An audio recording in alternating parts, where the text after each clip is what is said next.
she was a wonderful influence on my life. And like I remember her fondly, and I lived with her during World War II.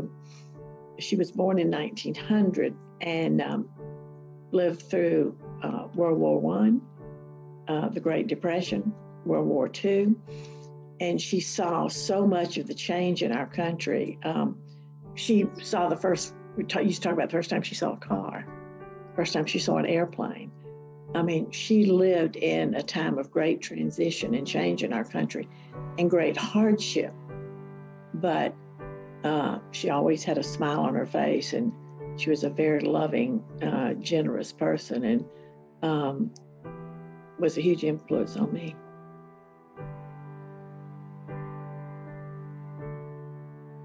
My father was in the Air Force during World War II. Well, not the Air Force, it was called the Army Air Corp. You know, the Air Force was a division of the Army. It was the Army Air Corp.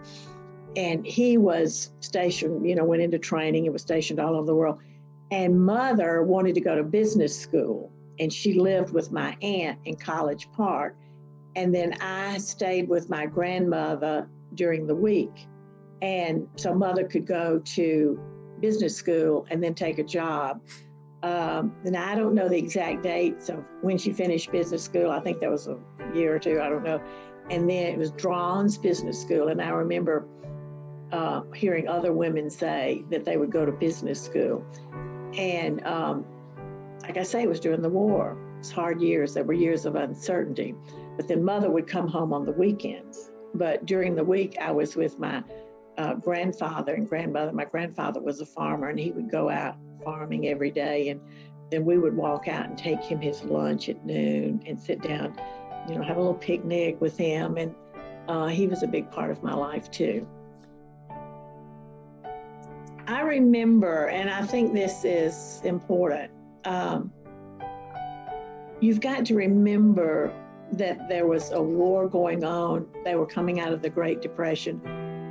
I remember she had a great work ethic, and I certainly inherited that. My mother had a great work ethic, and I think that was handed down through the women in my family. I think she was very strong. My mother was very strong. She had a strong will. I remember she did not want to stay on the farm all of her life. Oh, really? And they had lived on this farm that had come down in my grandfather's family. His brother lived down the road on his farm, and it was very isolating, and it was very hard work.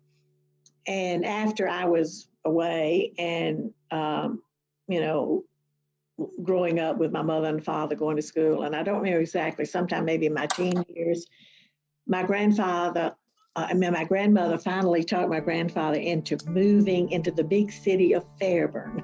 Oh. She was not out on a farm anymore. She was not isolated from people. She wanted to be in a community, and she still taught her music students, but she had neighbors and family and relatives close by. And that was a big, important part of her life. But I've always thought of her as she had to survive a lot, but she always had a chipper demeanor. She was always loving. She was always kind. She was always caring. I see her with a smile on her face. She loved flowers.